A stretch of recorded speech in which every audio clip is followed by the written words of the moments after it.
Iniciamos mais um culto daquele de quem nós dizemos que o nosso socorro está no nome dele. Deus, o nosso Pai, nosso protetor, o nosso ajudador, aquele que é digno de receber toda a honra, toda a glória, todo o louvor e toda a majestade.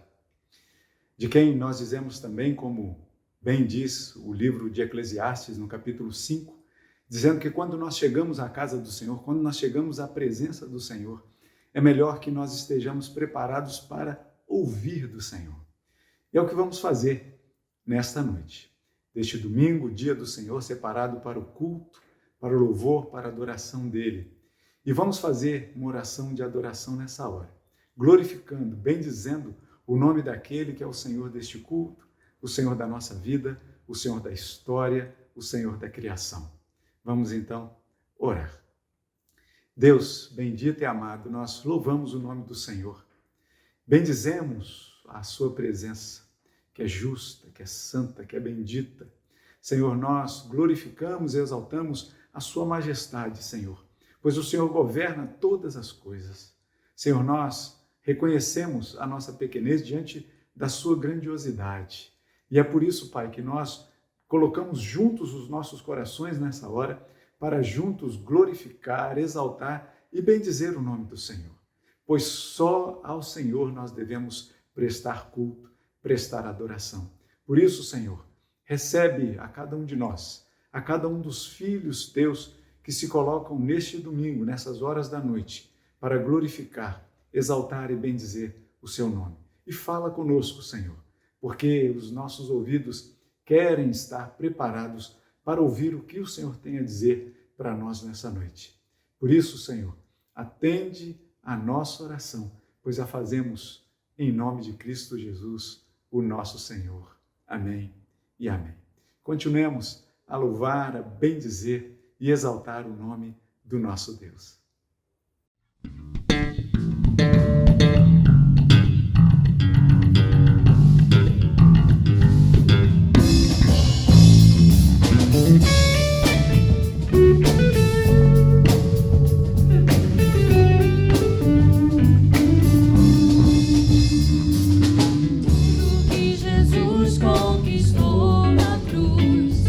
Direito nosso, é nossa herança, todas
noite, amada Igreja de Jardim Guanabara.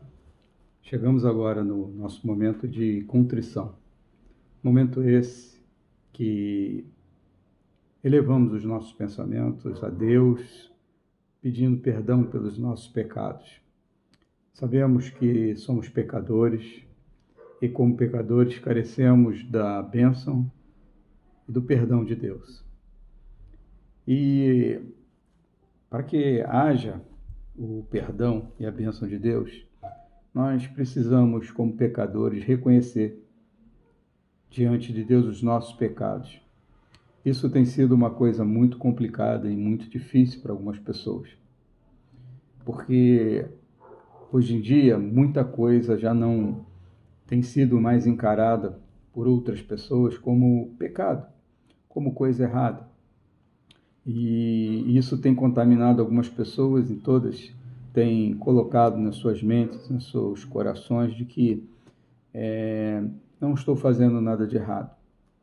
A palavra de Deus, em Provérbios 14, no verso 9, ela diz o seguinte: os loucos zombam do pecado, mas entre os retos há boa vontade.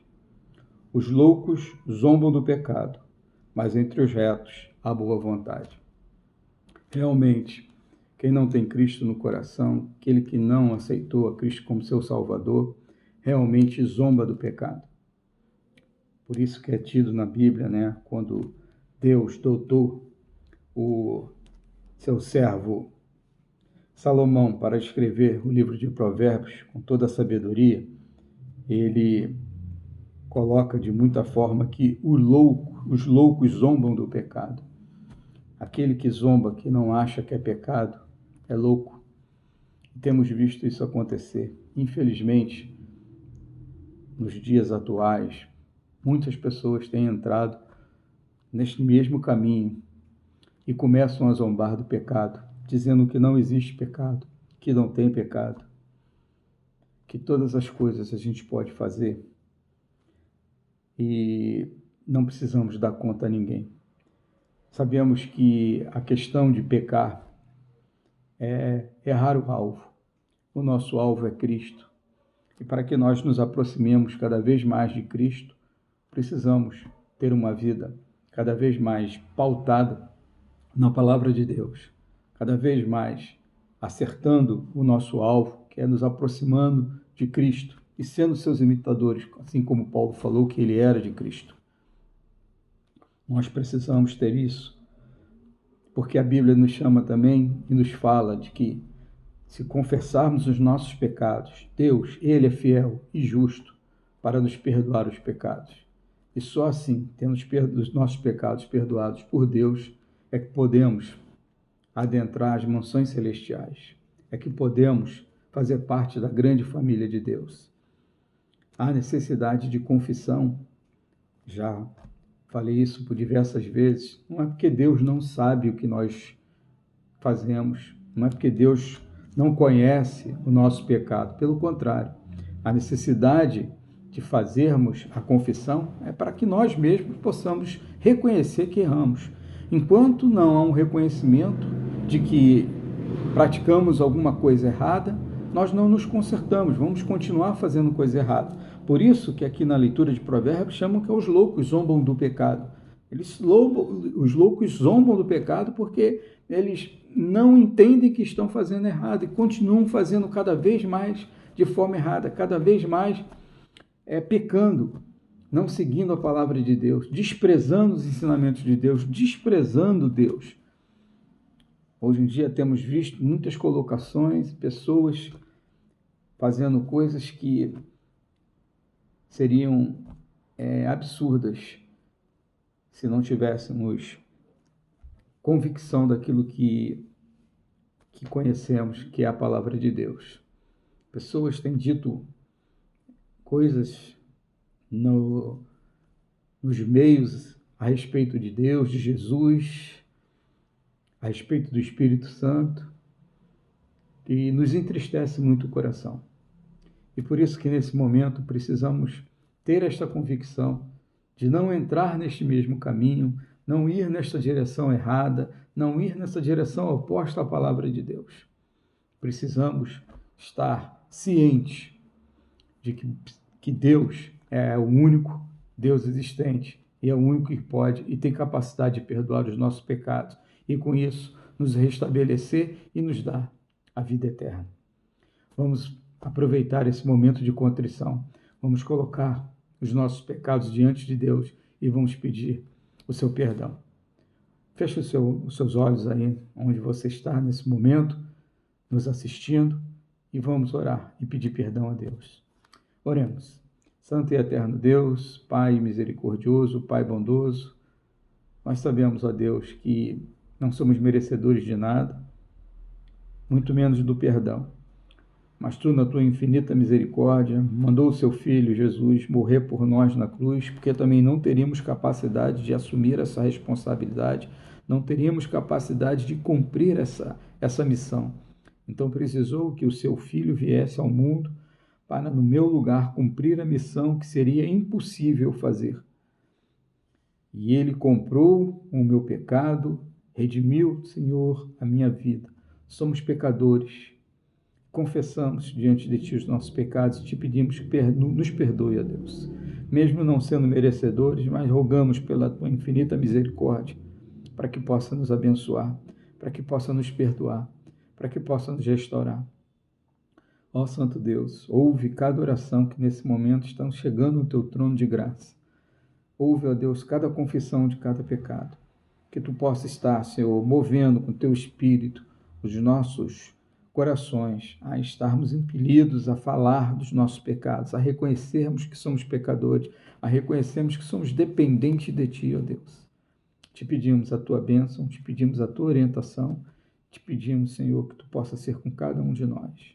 Abençoa-nos, perdoa os nossos pecados, restaure, Senhor, as nossas vidas, recupere, Senhor, o nosso status e nos transforme, Senhor, em pessoas melhores, retas, aquelas que possam ser dignas de ser comparadas, medidas, e que possamos ser, Senhor, encontrados dignos de representar e levar o Teu nome na face da terra. Nós te pedimos isso e te agradecemos, no nome santo do Teu Filho amado Jesus. Amém, Senhor. Amada igreja, agora que podemos confessar os nossos pecados, que Deus possa abençoar a cada um de vocês e possamos efetivamente levarmos uma vida cada vez mais e mais, tentando nos aproximar do nosso Cristo Jesus. Deus abençoe a todos. Amém.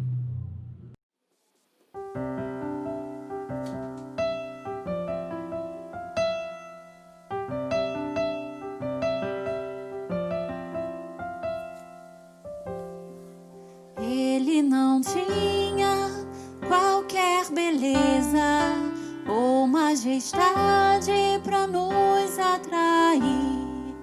Nada havia em sua aparência para o desejarmos.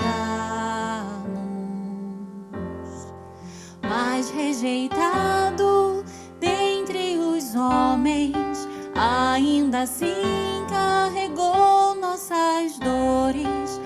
O seu castigo nos traz paz e a esperança não se esvai.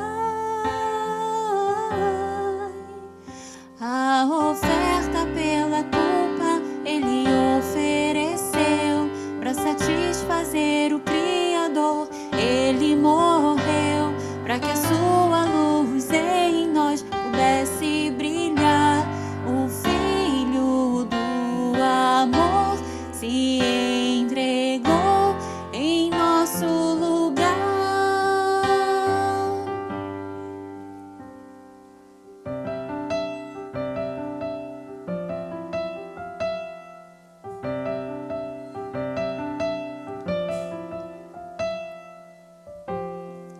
Mas rejeitado dentre os homens, ainda assim carregou nossas dores. O seu castigo nos traz paz e a esperança não se esvai. A oferta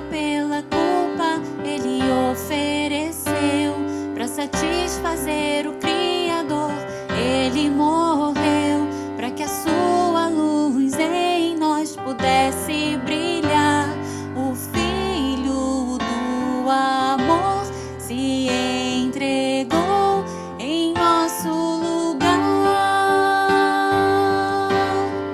És o Cordeiro que pelos nossos pecados foi esmagado sem dizer uma só palavra, se entregou aos cravos, derramou sua vida até a morte, provando a ira amarga pra nos dar sua doce graça e nos fazer viver.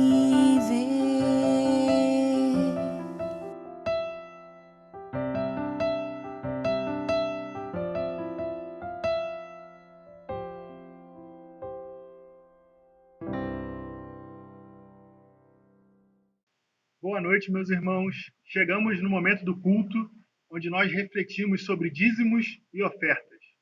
E tem sido assim desde que nós começamos a fazer os nossos cultos remotos, por conta desse afastamento social que nós estamos tendo que encarar por conta da pandemia.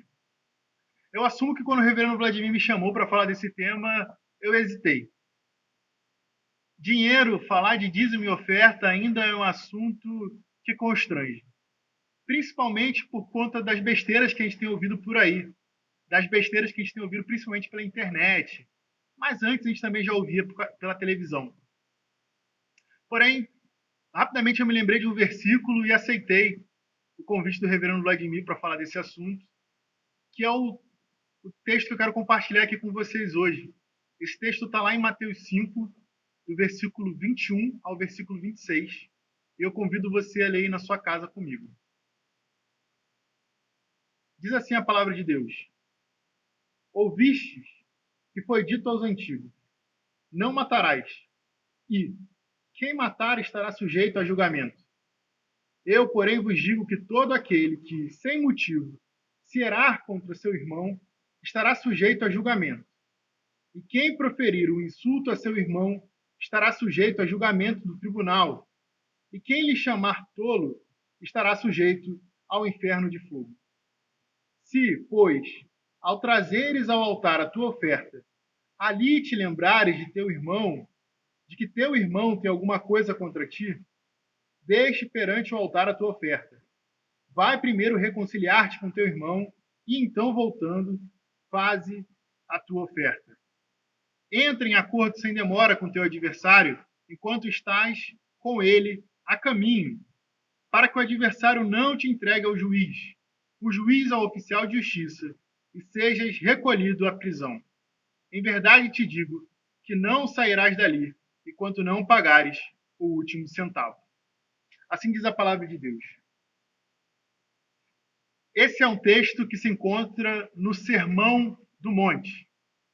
Talvez o discurso mais importante de Jesus no Novo Testamento. Se não é o mais importante, certamente é um dos mais importantes. Nesse momento, Jesus começa a refletir acerca da lei. E ele começa a botar a lei em contraposição à justiça dos fariseus. Ele começa a botar o amor de Deus de frente ao amor dos religiosos. Jesus, então, começa a falar sobre não matarás, sobre assassinato. E nós sabemos que esse é um dos 10 mandamentos. Porém, Jesus vai fazer algo que parece um salto temático. Parece que ele vai mudar de assunto. E ele fala que se você estiver levando a sua oferta diante do altar e se lembrar que seu irmão tem algo contra você, você deve deixar a sua oferta ali, diante do altar, ou seja, antes de entregá-la, voltar, se reconciliar com seu irmão, daí então entregar a sua oferta. Jesus, com isso, está querendo nos dizer que não é o ato do que você está fazendo que importa para Deus, mas sim o que aquilo significa que importa de fato. Por exemplo, você pode achar que ao estar irado com seu irmão, você não está pecando, porque você não está cometendo nenhum mal contra ele. Porém, Jesus está botando lado a lado com o pecado do assassinato. Pensa comigo. Se você não fala com seu irmão, você exclui ele da sua vida, não seria como se você estivesse matando ele dentro da sua vida? Mas o que isso se relaciona com as ofertas? Pois bem, o que a oferta então significa? Pensando nisso, nessa reflexão que Jesus está nos trazendo. A oferta nada mais é do que a resposta do que Deus fez conosco. Deus não olhou para nós com ira, mesmo nós não merecendo. Deus olhou para nós com compaixão. Quando nós levamos as nossas ofertas ao altar, lembrando que esse é o contexto do Antigo Testamento ainda, mas quando nós levamos a oferta diante de Deus, nós estamos respondendo a esse perdão que Deus já ofereceu para nós. Como você está dando uma resposta do perdão de Deus se você mesmo não está perdoando? Que perdão é esse que você recebeu, que é tão pequeno que você não é capaz de perdoar o seu irmão? Dito isso, oferte como alguém que foi salvo por Cristo. Dê seu dízimo e a sua oferta com alegria no coração, porque Cristo te perdoou. E caso você esteja com mágoa de algum irmão, faça como Jesus Cristo nos orienta. Vá até esse irmão, se reconcilie com ele e entregue, então, a sua oferta diante de Deus para que isso seja uma resposta àquilo que Cristo já fez com você. Dito isso, nós ainda não estamos podendo ir até o gasofilácio para entregar nossos dízimos e nossas ofertas. Porém, aqui embaixo vai estar aparecendo a conta da nossa igreja que você pode fazer um depósito bancário no valor que estiver no seu coração, para continuar colaborando com o trabalho da nossa igreja.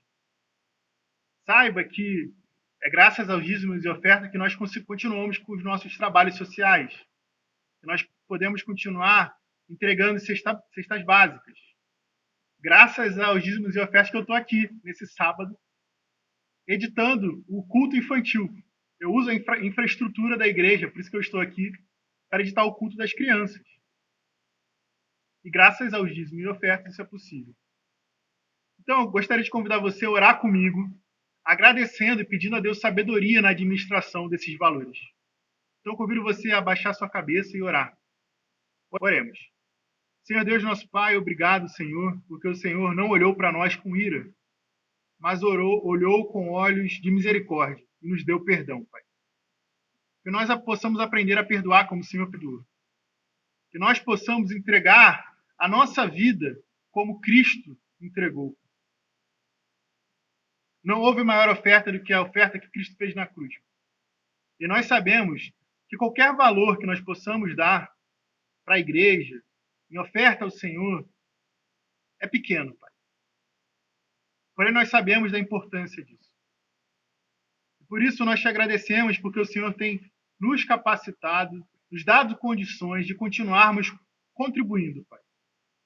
Te pedimos também para aqueles irmãos que não podem estar contribuindo, para que o Senhor possa trabalhar nas suas vidas, dar graças, dar bênçãos, para que logo eles possam compartilhar dessa alegria que é contribuir na tua obra, Pai. Te pedimos, Pai, por sabedoria na administração desses bens. Dê sabedoria ao conselho dessa igreja, Pai, para que esse dinheiro seja usado da melhor forma possível para a sua honra e para a sua glória, Pai. Que nós possamos estar cada vez mais colaborando com o trabalho de expansão do reino, Pai.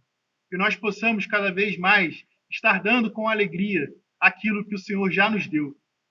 Que nós possamos cada vez mais estar entendendo que não há oferta maior do que entregar o seu próprio Filho na cruz para morrer por nossos pecados.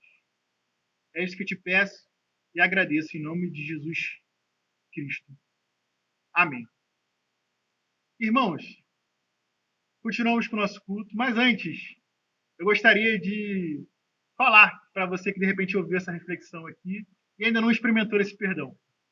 Daqui a pouco nós vamos ter uma mensagem, mas eu já quero te fazer um desafio. Reflita melhor sobre isso. De repente, você pode experimentar desse perdão que Cristo derramou sobre nós, em breve você vai estar aqui conosco, contribuindo também com alegria. Deus abençoe a todos, irmãos. Boa noite. Olá, amada igreja, eu saúdo a todos com a graça e a paz de Cristo, na certeza que o Senhor é conosco nesse culto abençoado, maravilhoso que estamos tendo. Já adoramos ao Senhor na beleza da sua santidade, já confessamos os nossos pecados ao Senhor, já trouxemos a Ele, a presença dEle, nossos dízimos e as nossas ofertas, e trouxemos principalmente o nosso coração. E nesse momento estamos nos preparando para podermos ouvir a palavra do Senhor, ministrada pelo seu servo, reverendo Vladimir Brito. Amados, é um momento importante onde precisamos nos preparar.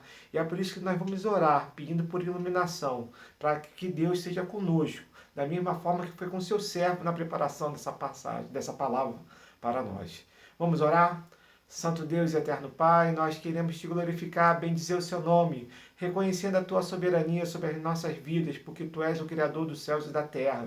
E do pó, Pai, tu nos formaste, soprando alma vivente. Ó Pai Celeste, nós te agradecemos pela presença do Teu Espírito Santo em nossas vidas, porque Ele nos convence do Teu amor. Convence, Senhor, que somos pecadores, que necessitamos da Tua graça. Graça essa imerecida, nos dada através do Teu Filho Jesus, nosso Senhor e Salvador. Por isso, Pai amado, a Tua igreja agora, nesse momento, se reúne para ouvir a Tua palavra. Pai amado, sê conosco, abençoe e guarda. Dá-nos porção dobrada do Teu Espírito Santo, para que, através da sabedoria dEle, possamos estar entendendo a Tua palavra. Abre os nossos corações, Pai, para que possamos ver a Tua vontade em nossas vidas. Tira, Pai, a venda dos nossos olhos. Destampa os nossos ouvidos, Senhor. Faz que a Sua palavra faça morada no nosso coração e na nossa mente. Que possamos, Senhor, da mesma forma que Tu foste com o Teu servo Vladimir, Pai, seja conosco nesse momento. Ó Pai Celeste, nós entregamos a vida do reverendo Vladimir nas Tuas mãos, porque sabemos, Senhor, o quanto ele se dedica para a Tua obra, para a Tua palavra. E todas as vezes, Senhor, que Tu necessita dele, ele diz, eis-me aqui. Por isso, Pai amado, nós louvamos pela vida dele, bendizemos o Seu nome e Te agradecemos, Senhor, por todas as coisas. Te pedindo, Senhor, que nesse momento possamos receber a Tua palavra em nossos corações. É o que nós pedimos e agradecemos desde já, fiados no nome santo do Teu Filho Jesus. Amém. Que Deus abençoe o momento de meditação da Sua palavra. Amados irmãos, graça e paz da parte de Deus e de Cristo Jesus, Redentor nosso. Alegria estarmos juntos mais uma vez neste culto bendito do Senhor, onde oramos, cantamos, refletimos sobre a consagração das nossas vidas e a entrega dos nossos corações nas mãos dele. Oramos, rogando a iluminação do Senhor sobre a mensagem. E agora vamos partilhar o livro santo, as Escrituras Sagradas. Quero acolher a todos os queridos que estão conosco neste momento, conectados não apenas pelas ondas da internet, na página do YouTube, no canal da igreja, mas conectados pela cruz do Calvário, conectados pelo túmulo vazio daquele que era, que é e que há de vir. Quero convidá-lo a abrir as Escrituras Sagradas nesta noite, no livro de Números, lá no Antigo Testamento, Pentateuco, o conjunto dos 5 primeiros livros, Gênesis, Êxodo, Levíticos, Números e Deuteronômio. Eu quero que você abra a sua Bíblia no livro de Números, o 4º livro das Escrituras Sagradas, no capítulo de número 13, Números 13, nós vamos ler dos versos 25 a 31. Números 13, 25 a 31 é o texto que vamos agora ler e rogar que Deus fale ao nosso coração, como tem falado durante todos esses momentos benditos de culto. Assim diz: ao cabo de 40 dias voltaram de espiar a terra. Caminharam e vieram a Moisés e a Arão e a toda a congregação dos filhos de Israel no deserto de Parã, a Cádiz. Deram-lhes conta a eles e a toda a congregação e mostraram-lhes o fruto da terra. Relataram a Moisés e disseram: fomos à terra a que nos enviaste, e verdadeiramente mana leite e mel. Este é o fruto dela. O povo, porém, que habita nessa terra é poderoso. As cidades muito grandes e fortificadas. Também vimos ali os filhos de Anak. Os amalequitas habitam na terra do Neguebe. Os heteus, os jebuseus, os amorreus habitam na montanha. Os cananeus habitam ao pé do mar e pela ribeira do Jordão.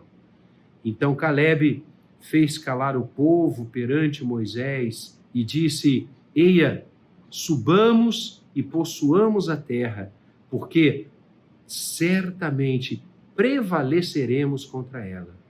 Porém, os homens que com ele tinham subido disseram: não poderemos subir contra aquele povo, porque é mais forte do que nós. Este foi o relato em Números 13, agora um pouquinho à frente, em Números 14, versos 20 a 24, também lemos nesta noite. Tornou-lhe o Senhor segundo a sua palavra, eu lhe perdoei. Porém, tão certo como eu vivo e como toda a terra se encherá da glória do Senhor, nenhum dos homens que, tendo visto a minha glória e os prodígios que fiz no Egito e no deserto, todavia me puseram à prova, já 10 vezes, e não obedeceram a minha voz. Nenhum deles verá a terra que, com juramento, prometi a seus pais. Sim, nenhum daqueles que me desprezaram haverá. Porém, o meu servo Calebe, visto que nele houve outro espírito e perseverou em seguir-me, eu o farei entrar a terra que espiou, e a sua descendência a possuirá. Deus abençoe a leitura de sua palavra.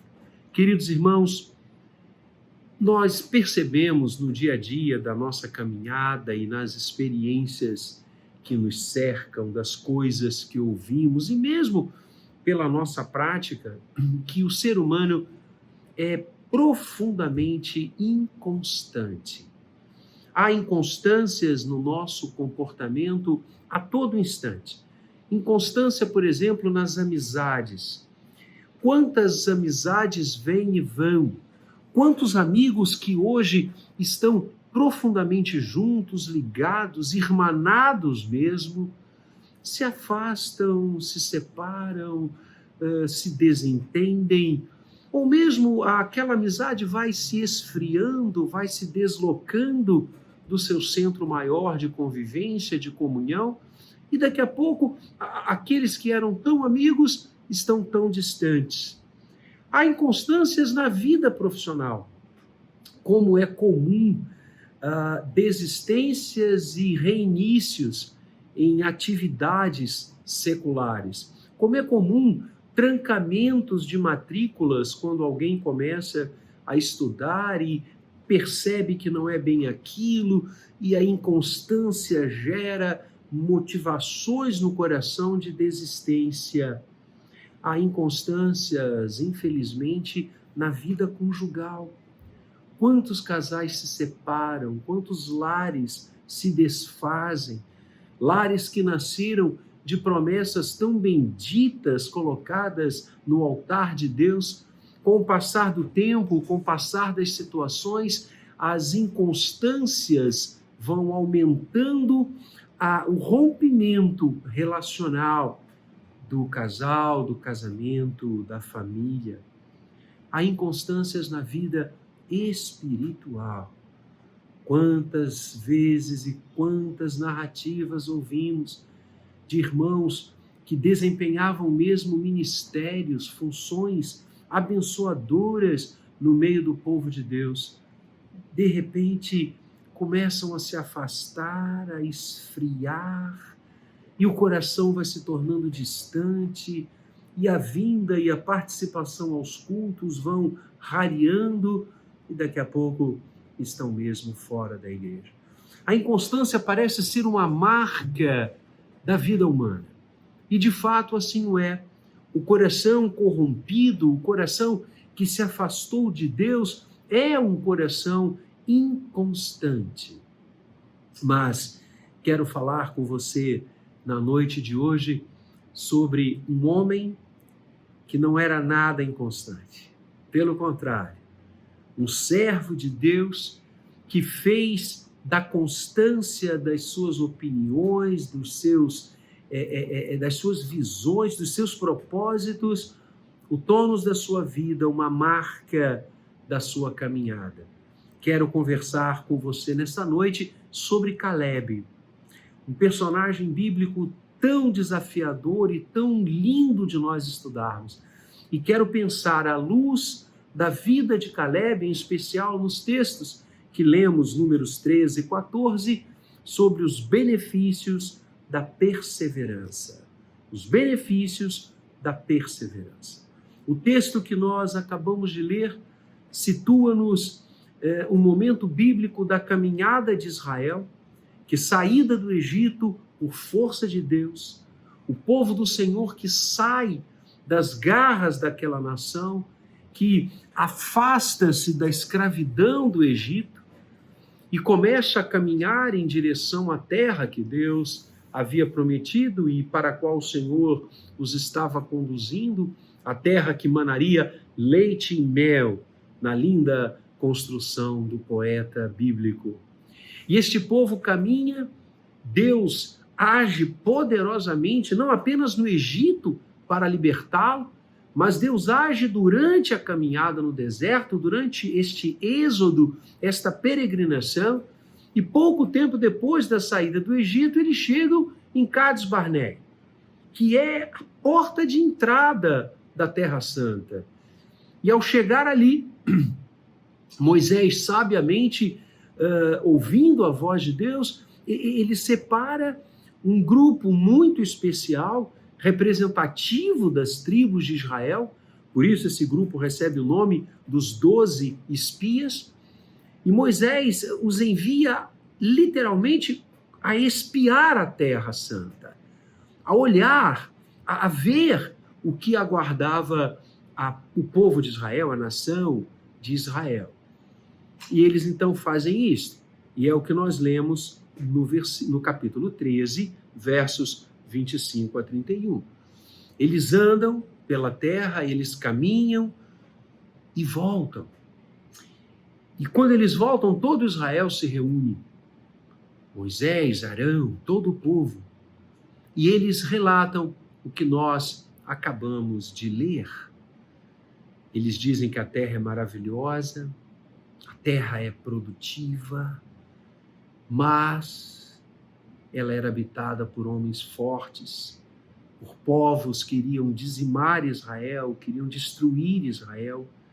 E o melhor é que eles desistissem daquele projeto, que eles voltassem para o Egito. Ou mesmo, como disseram alguns, morrer no deserto. Seria melhor do que avançar sobre a Terra Santa e ser destruídos pelos habitantes que ali estavam. Israel, diante deste relato, opta por acolhê-lo. E, não obstante, as duas vozes que se levantam de Calebe e de Josué, que integravam aquele grupo de espias. E estes dois dizem, é verdade, todas as aflições são verdadeiras, os povos são fortes, certamente nós teremos muita dificuldade, mas Deus está conosco. O Senhor está conosco. Por isso, possuamos a terra, nos levantemos e vamos em frente, porque o Senhor há de nos abençoar. Israel opta pela negatividade, pela desistência e decide não avançar sobre a terra.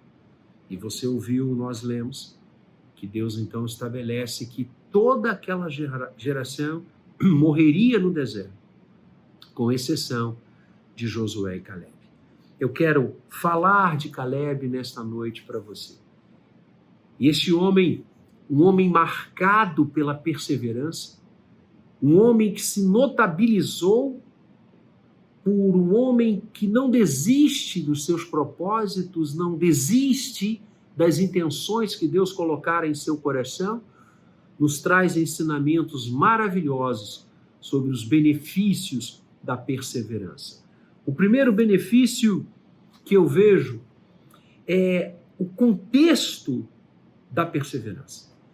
Ora, as situações que Israel e Caleb estavam passando naquele momento que o texto nos mostra e narra, não eram situações fáceis. E o contexto da perseverança é exatamente um contexto difícil de ser atravessado.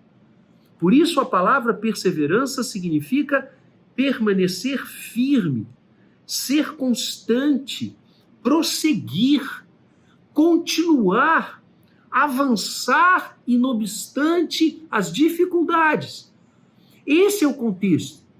Ninguém há de expressar-se ou de pensar em perseverança sem que os motivos ao redor sejam difíceis.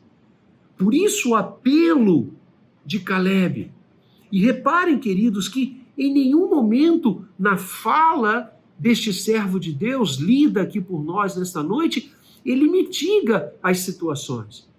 Ele não diz, olha, os meus outros companheiros de comissão estão inventando, não é nada disso, essa terra será facilmente dominada, nós vamos... Não, ele diz, é verdade, nos esperam lutas, nos esperam batalhas, nos esperam momentos árduos, mas vamos em frente, não vamos desistir, permaneçamos firmes, sejamos constantes no propósito que Deus nos apresentou. Este é o fundamento da perseverança. O seu contexto sempre trará e ensejará um contexto de luta, um contexto de dificuldade. Mas qual é a questão célere aqui? E o que se destaca na perseverança? É que apesar das dificuldades, devemos prosseguir. Apesar das dificuldades, o medo e o pessimismo não podem vencer. Pelo contrário, subamos e possuamos a terra, é a frase de Caleb. Caleb sabia o que o salmista disse no Salmo 125, verso 1 e 2. Olha que lindo. Os que confiam no Senhor são como o monte Sião, que não se abala, firme para sempre. Como em redor de Jerusalém estão os montes, assim o Senhor em derredor do seu povo, desde agora e para sempre. É isso que o Salmo nos ensina. Deus está ao nosso redor. Era isso que Caleb enxergava. Muito mais do que as dificuldades, muito mais do que aqueles povos guerreiros, estava o Senhor, a mão de Deus, o carinho de Deus. E é interessante, amados, neste mesmo livro de Números que nós lemos agora há pouco, no início do capítulo 14, quando o relato dos espias alcança o coração de Israel, Israel decide ir embora, desistir, não perseverar. Diz o texto, levantou-se, pois, toda a congregação e gritou em voz alta, e o povo chorou aquela noite. Todos os filhos de Israel murmuraram contra Moisés e contra Arão. E toda a congregação lhes disse, tomara tivéssemos morrido na terra do Egito, ou mesmo nesse deserto. Por que o Senhor nos traz a esta terra? Para cairmos à espada? Para que nossas mulheres e nossas crianças sejam por presa? Não nos seria melhor voltarmos para o Egito? E diziam uns aos outros, levantemos um capitão e voltemos para o Egito. Então Moisés e Arão caíram sobre o seu rosto perante a congregação dos filhos de Israel. E Josué, filho de Num, e Caleb, filho de Jefoné, dentre os que espiaram a terra, rasgaram as suas vestes e falaram a toda a congregação dos filhos de Israel, dizendo, olhem agora, queridos, verso 7, a terra pelo meio da qual passamos a espiar é terra muitíssima boa. Se o Senhor se agradar de nós, então nos fará entrar nessa terra e nos-la dará, terra que emana leite e mel. Tão somente não sejais rebeldes contra o Senhor e não temais o povo desta terra, porquanto como pão os podemos devorar. Retirou-se deles o seu amparo, o Senhor é conosco, não os temais. Ah, queridos, esta é a fala de um coração perseverante. Esta é a fala de um coração que sabe das dificuldades verdadeiras que lhe cerca, mas não desiste. Vamos continuar. O Senhor vai nos entregar isso em nossas mãos. Deus vai lutar por nós. Não desistamos, não saiamos do palco da luta. É essa perseverança que marca Caleb, é essa perseverança que deve nos marcar, a perseverança que envolveu o coração de Abraão, mesmo em momentos difíceis como aquele, quando Deus fala ao coração do seu servo e lhe pede Isaque, o sacrifício de Isaque, e Abraão persevera, e Abraão sobe ao monte, sobe ao lugar do sacrifício, e quando o seu filho lhe diz: pai, aqui está o cutelo, aqui está a lenha, mas aonde está o cordeiro?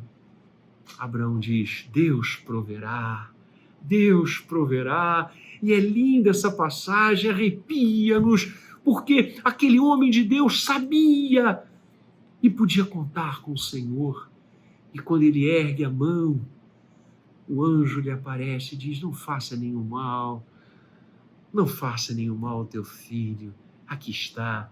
E ele olha, e lá estava o cordeiro para o sacrifício. A mesma perseverança que habitou o coração de Esdras, de Neemias, de Zorobabel, na reconstrução de Israel, a mesma perseverança que guiou o coração de Paulo, de Pedro, de Tiago, amados, a mesma perseverança que invadiu o coração dos reformadores, que invadiu o coração de Simon e de tantos missionários, e hoje nos alcança, porque os contextos podem ser difíceis, mas o nosso Deus está presente. Isaías 40, os jovens se cansam e se fadigam, os moços de exaustos caem, mas os que esperam no Senhor renovam as suas forças, sobem com asas como águias, correm e não se cansam, caminham e não se fadigam. O contexto a exigir uma atitude perseverante é um contexto de lutas, mas a perseverança deve prevalecer. Não podemos desistir e não desistiremos. Avançaremos, porque Deus é o nosso Senhor. A segunda coisa que eu aprendo nesse texto, amados, e quero partilhar com você nesta hora, é sobre a fonte da perseverança. Reparem no texto que lemos como Caleb exorta o povo a continuar, a ir em frente, a não desistir, a agir perseverantemente, porque Deus estava com eles. Porque o Senhor iria entregar aquela terra, ainda que difícil de ser vencida, nas mãos de Israel. Caleb exorta o povo a continuar, porque Deus estava lhes cercando por trás e por diante. Queridos, a fonte da perseverança é o nosso Deus. Aquele que não nos deixa desistir, aquele que nos abençoa com seu braço forte, aquele que nos conduz por sua graça, aquele que veio em Cristo para nos remir e nos voltar e nos levar de volta para casa.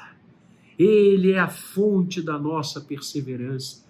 Nós devemos ir em frente, devemos andar, devemos prosseguir, não podemos desistir, não porque somos fortes, não porque as situações são frágeis, e fáceis de ser vencidas, muitas vezes elas não são, mas nós devemos perseverar, porque o Senhor é a fonte da nossa perseverança. O Senhor é a nossa força, o Senhor é a nossa coragem, o Senhor é o nosso ânimo, o Senhor é o nosso vigor. Devemos confiar única e exclusivamente nele. Como Jeremias tão bem nos ensina, maldito o homem que confia no homem e faz da carne mortal o seu braço e aparta do coração do Senhor. Bendito o homem que confia no Senhor e cuja esperança é o Senhor. Jeremias 17. Este é como árvore plantada junto às águas, que estende as suas raízes para o ribeiro e não receia quando vem o calor, mas a sua folha fica verde e no ano da sequidão não se perturba, nem deixa de dar fruto. Bendito o homem que confia no Senhor e cuja esperança é o Senhor. Amados, ele é a fonte da nossa vitória. Ele é a fonte da nossa perseverança. O Senhor Jesus disse: as minhas ovelhas eu as tenho em minhas mãos e ninguém as arrebatará dali. Esta é a nossa confiança. Cristo Jesus há de nos abençoar, há de nos dar força, de nos dar vigor, para fazermos como o profeta Miqueias, escrevendo o seu livro no capítulo 7, nos diz, no verso 7 também, Miqueias 7:7, eu, porém, olharei para o Senhor, esperarei no Deus da minha salvação, o meu Deus me ouvirá. Esta é a certeza.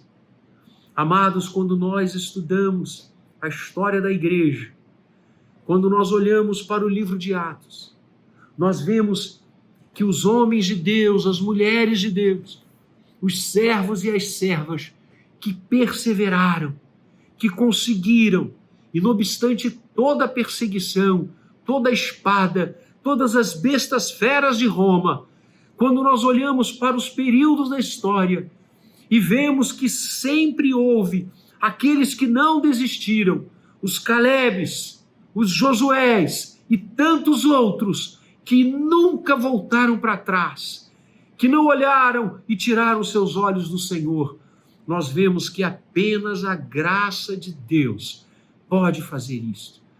E é isto que eu quero conclamar a você nesta hora. A que eu e você saibamos que a fonte da nossa perseverança é o nosso Deus. Cristo Jesus não nos deixará fraquejar. O Senhor não nos deixará as mãos.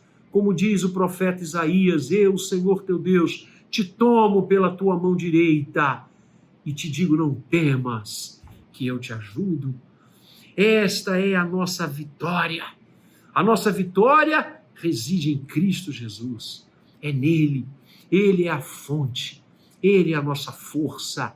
Ele é o nosso pastor, que ouve a nossa voz, que sabe do que precisamos e estará nos amparando, nos abençoando, nos sustentando, para que nós continuemos a olhar firmemente para o autor e o consumador da nossa fé.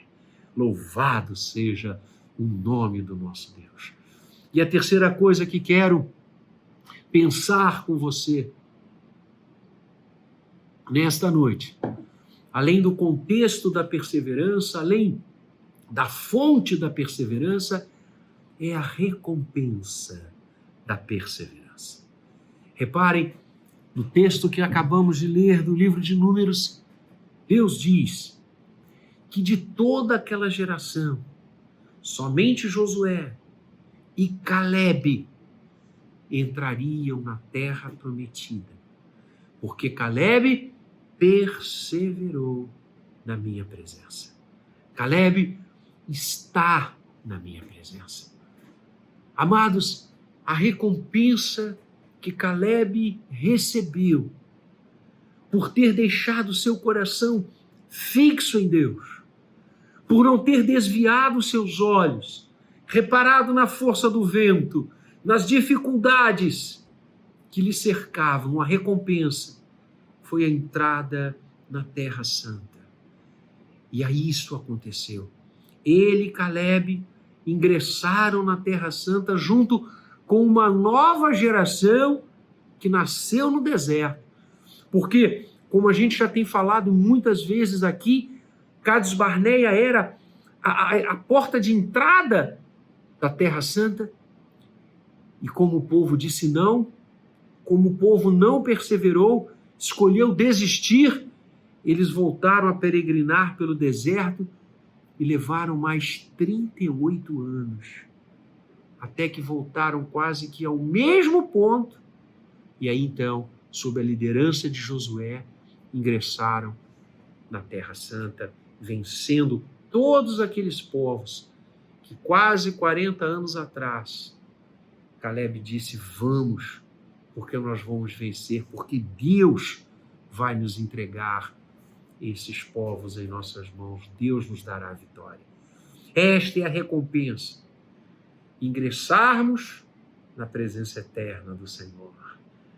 Por isso, querido, não desista, minha querida, não desista. Lembrem-se, lembremos-nos que nem olhos viram, nem ouvidos ouviram, nem jamais penetrou no coração humano o que Deus tem preparado para aqueles que o amam, aqui agora e na eternidade. Por isso o apóstolo Paulo, escrevendo a sua segunda carta a Timóteo, já antevendo o momento do seu gozo eterno, já antevendo o momento em que ele seria entregue em libação, como ele mesmo diz, ele escreve: combati o bom combate, completei a carreira, guardei a fé. Já agora, a coroa da justiça me está guardada, a qual o Senhor, reto juiz, me dará naquele dia. E não somente a mim, mas também a todos quantos amam a sua vinda. Ah, queridos, essa é a fala. O Senhor Jesus nos preparou. O Senhor Jesus disse que nós seríamos odiados por causa do seu nome. Mateus 10. Mas aquele, porém, que perseverar até o fim, esse será salvo. Tiago, escrevendo sua epístola, diz no capítulo 5, irmãos, tomai por modelo no sofrimento e na paciência os profetas, os quais falaram em nome do Senhor. Eis que temos por felizes os que perseveraram firmes, tendo ouvido da paciência de Jó, e vistes que fim o Senhor lhe deu, porque o Senhor é eterno, de misericórdia e compassivo. Tiago fala de Jó, nos exortando a também sermos perseverantes. Jó é um exemplo maravilhoso de um coração que persevera. E como Tiago diz aqui, vistes o fim que o Senhor deu a Jó, um fim maravilhoso, um fim bendito. Deus restaura a vida, a saúde, o ânimo daquele homem, ele dá em dobro. É isso que Deus faz. A recompensa da perseverança é maravilhosa. O mesmo Tiago, no capítulo 1, vai dizer: bem-aventurado o homem que suporta com perseverança a provação, porque depois de ter sido provado, receberá a coroa da vida, a qual o Senhor prometeu àqueles que o amam. E o livro do Apocalipse encerra de forma maravilhosa, falando que a todos aqueles que perseverarem, Deus dará, como Tiago cita, a coroa da vida. Esta coroa é a nossa habitação eterna com Cristo Jesus. É viver ao lado dele por toda a eternidade. É saber que jamais estaremos afastados daquele que nos amou. E tendo nos amado, amou-nos até o fim. O texto que eu citei do Apocalipse, eu quero que você leia comigo nesta hora. Estamos concluindo esta mensagem é Apocalipse 2:10. E com esse versículo eu encerro esta reflexão. Diz o texto: não temas as coisas que tem que sofrer. Eis que o diabo está para lançar em prisão alguns dentre vós, para serdes postos à prova, e tereis tribulação de 10 dias. Mas sê fiel até a morte, e dar-te-ei a coroa da vida. O anjo fala à igreja de Esmirna com esta linda expressão: não temam.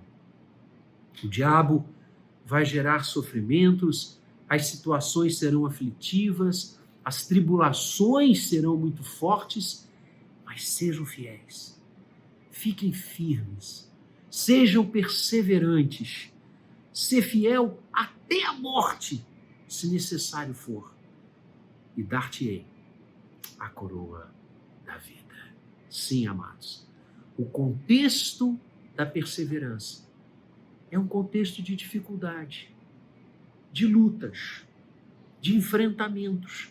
Por isso, essa disposição de ir em frente, de não desistir, de prosseguir, de lutar, de caminhar, de avançar. E Caleb exemplifica isso tão bem como vimos, quando exorta o povo de Israel a tomar posse da terra, porque Deus batalharia por eles. Esse contexto eu e você estamos atravessando todos os momentos e todos os dias, não apenas pela pandemia. A pandemia parece ter agravado isto, mas, na verdade, momentos difíceis, aflições, crises, enfrentamos o tempo todo. Por isso, a palavra de Deus nos exorta o tempo todo a sermos perseverantes, a olharmos firmemente para o autor e consumador da nossa fé, Cristo Jesus. A perseverança nos ensina que a sua fonte é o nosso Deus. Ele persevera e nos abençoa. Ele nos enche de unção para, como diziam os meus contemporâneos mais jovens, aguentar o tranco. É o Senhor quem nos dá forças para aguentar o tranco. Nós devemos descansar em suas mãos, vergar os nossos joelhos, abrir nossas almas perante Ele, pedir força. Ninguém mais quer nos dar força para vencer todas as dificuldades do que o nosso Deus. O Senhor Jesus nos prometeu isso. No mundo tereis aflições, mas tendes bom ânimo, porque eu venci o mundo. A fonte da nossa vitória, a fonte da perseverança é o nosso Deus. Não perseveramos nas situações difíceis, nos contextos difíceis, porque somos fortes, ricos, poderosos, bonitos ou sábios. Perseveramos porque Ele está ao nosso lado. E lhe disse: eis que estou convosco todos os dias, até a consumação dos séculos. E finalmente, a recompensa da perseverança. Caleb foi recompensado em entrar na Terra Santa. Eu e você seremos recompensados em entrar na Terra Santa e eterna do nosso Deus, a glória celestial, recebermos a coroa da vida, porque Ele quer e deseja isso. Bendito seja o nome do Senhor. Queridos, sejamos fortes no Senhor, sejamos fiéis, sejamos perseverantes, não desistamos, porque maior é aquele que está ao nosso lado do que aquele que é contra nós. Eu quero orar com você agora e rogar a bênção de Deus sobre a nossa vida e rogar que Ele nos dê ânimo, nos dê força, nos dê vigor, nos dê perseverança, por sua graça e unção. Vamos orar? Feche os seus olhos. Pai bendito, nós te louvamos e engrandecemos o teu nome, porque podemos ir em frente, porque os nossos joelhos só se dobram para orar e buscar a tua presença.